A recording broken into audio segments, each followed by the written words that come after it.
Alright mga idol, magandang tanghali. Ito na naman tayo, kain na naman. Menu ko pala for today mga boss is basoy. Ayan. Basoy na baboy. Requesto ng aming boss, gawa ng pati sila kumain.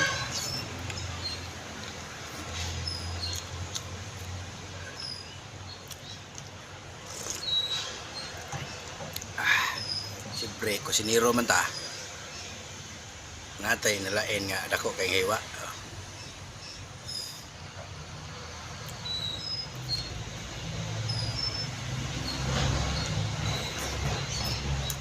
Ay.